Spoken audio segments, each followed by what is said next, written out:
ladies and gentlemen, my lovely vloggies. I know you're all sitting at home like I am, but I just thought I'd share with you how I am handling this being at home. Not just only being at home, but it's given us time to think. This is time to reflect and think. There is a calmness about everything. I don't know about you, but this is how I'm handling it. I started thinking, what is going on? And I thought, if you have children, when my children were little, oh boy, maybe I was just a nag, maybe you're not the same. But when they're running around and you let them, because they're children, you just let them run around and have fun. And then suddenly you've had enough of that. So you go, be quiet, sit. So I started thinking, you know what? That's what God is doing with us. We've been chasing our tails for too long. We've been, chasing after money, ignoring family, ignoring this, ignoring that. We've just been self-centered. And now we're home. So the way I'm dealing with being at home, is just having fun. Okay? Wherever you are, just live. God, we have to live for today. So I started thinking, even being at home, we must be vigilant, because it's easy to think I'm at home, so I'm safe, I'm not meeting people. No, we're all still getting packages coming in, delivered, from wherever. People are shopping for you. So when they bring the shopping, you have to sanitize everything. And when you come home from work, let me start with this. Those of you who are still working and able to work, especially in the NHS and in the shops, when you come home and you open your door, sanitize your door handles. And when you come in, you take your coat off, sanitize your coat buttons, and then take out the small objects. Okay, like your keys, whatever else you have used during the day, put them in a plastic bowl and sanitize them. Just keep that bowl there every time to remind you when you come back that you have to do that. Okay, so packages, when people deliver things, the carrier bag, so they have to carry those bags. So you sanitize those. It's not that people are trying to contaminate you, but somebody in the factory or packaging things in the supermarket might just have sneezed in their hands and held the bag or held the package. So clean the handles of the bags, clean the food bags. For example, if you get bread in a plastic covering, wipe the plastic covering before you put it away. Clean your keys properly.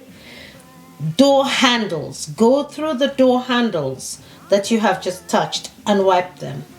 Your car door handles, I hope you remember to do those before, when you get into the car and when you leave the car. And also the car steering wheel. Okay, I always get my husband to wrap just sanitize those. When you get in, your fridge and freezer handles, because that's the first place we go to for drinks, for milk, to make a cup of tea. And then of course, yes, your kettle handles need to be wiped as well. Banisters, we cannot forget the stairs, going up and down the stairs, we hold on to that to help us to balance. So don't forget those. There's also the keyboard on your iPad or on your computer, your phones, your iPad, TV, remote controls, just wipe your computer area, the tabs that you turn on to. When you wash your hands, they say wash your hands with soap. And then you wash your hands with soap and then you go and turn the tap off. No, wash your hands and wash the top of the tap too with it. That's what I do. And then you turn it off. Okay. Put used tissues. When you sneeze into tissues, put them in a bin. Anything that comes into the house needs sanitizing. That includes, like I said, shopping bags. It includes delivered envelopes. Just wipe them if it's for someone before you put them on your surface. I mentioned jacket buttons also. Oh, and try to remember not to shake used clothes, especially if they come from the outside, because they said this enemy, this virus actually hangs around on your clothing as well. So, ladies and gentlemen, please remember to pray for those in the hospitals. Please remember, all over the world, just pray for everyone. We're all in this together. There are patients around the world now who cannot have visitors. A friend of mine told me about her cousin, and she's in America. Actually, she hasn't got COVID, but she's got cancer, and no one can go and visit her because no one can fly over. Please pray for people like that. There are people worse off than us. They're lonely in the hospital. Can you imagine being sick and in pain and no one to come and see you, to just cheer you up even for 30 minutes? Pray for those who have died of this virus. Pray for the families who have lost loved ones. Please pray for our scientists, that they may have understanding of this virus. This is why we're all at home, because we're still trying to understand this enemy, this invisible enemy. Pray for world governments. I'm living in Britain. I'm praying for the British government. I'm praying for Boris Johnson. I don't know if you've noticed, he's got bags under his eyes. These people are not sleeping. I know, I see people criticizing. They're not sleeping. They're not magicians. They're not gods. Okay, you've appointed them to look after us. So let's help them. Let's pray. Because there's nothing else we can do. Let's pray that they make the right decisions. I heard people in the news going, well, he said this last week. He said, he's not God. He cannot predict the future. None of us can. It doesn't matter what government you have. Please, let's pray for the Prime Minister, because the prayer is that he makes the right decisions. He and his cabinet. Please, let's pray for them. Let's pray for our medics. Let's pray for our nurses. Let's pray for people who work in the hospital. Every single person who works in the hospital, because they are going to be inundated. They are going to be this thing. This virus, it's quite intelligent. Pray for hospital workers, because this virus is feeding off our weaknesses and our faults. Okay? Because I was thinking today, how can this thing just take a hold of us? And I suddenly thought, you know what? We're inconsiderate. Every one of us know that. We're inconsiderate. Government says stay home. Because everyone said, well, people who have illnesses are dying of it. Everybody else became, think they are actually immune to this. No, we are in this together. Young people are dying of this. We must stop it. This thing is it's working on our selfishness. That's why it spreads so much. Lack of respect for self and for others, especially for our elders. I have been singing this song for a long time. We do not respect people older than us enough. And look at what we're doing. This virus is using it against us. This sense of entitlement. Okay? Ladies, young girls, if you break your nails, you don't need to call an ambulance like you used to. Things have got to change, because they don't have time for that. You're not entitled to an ambulance. I can tell you that. Okay. Lack of virtues and family values. We're paying a price for that now with COVID-19. Our vain and overrated belief in our abilities. To be honest with you, we do not understand this enemy. So we're not as clever as we think we are. Please, be considerate. Do what you are told, because this enemy is very clever. It seems this tiny little thing, whatever it is actually cleverer than us. It stopped our airlines flying. It just stopped the world. And on that topic, it's quite amazing.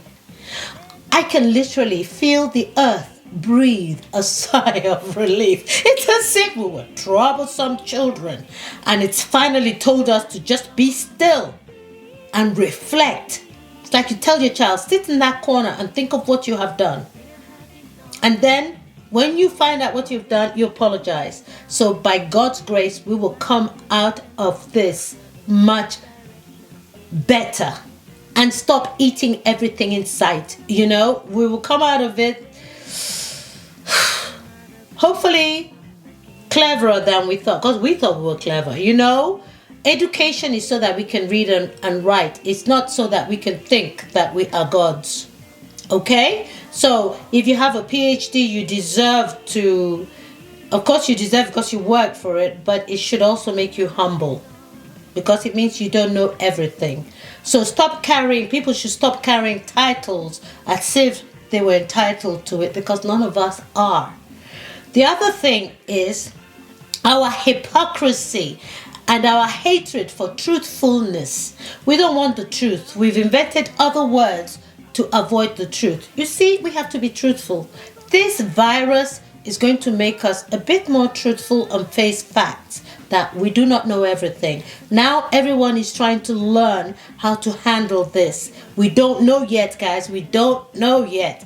So stay home and do things for yourself. Like at home, the Prime Minister cannot come and keep you safe. This is for you to do now. The Prime Minister is going to find out how to actually encourage the scientists, pay for the scientists to find out how this thing operates and fight this enemy. We can't send our army out there to go and fight this one. This one we have to do ourselves. Okay, so please guys, please stay safe. Stay safe. Look after yourselves, okay? The world needs you. In this world, we all have a place in this world. We all have a place. It could be a small place. It's just as important as the big place. Okay? The road sweeper, the medics, everyone just as important as the Prime Minister. I love you guys, and I'm praying that we'll all stay safe and come out of this as better human beings. Please don't forget to subscribe while I share this and other things about life. I am the vlogging grandmother, and I'm sharing my life and how I see life and have done life in my 65 or so years. God bless you all and keep you safe, and may He make His face to shine upon you and be gracious to you. May the Lord lift up His countenance upon you and all of us and all our loved ones and give us peace. I put His name on every single one of us because He created us and He made us, that He may bless us. This enemy thinks it's tough. But you know what? God created us to be tougher. So I can tell you something. This too will pass. So let's be safe and come out at the end better humans. Mwah.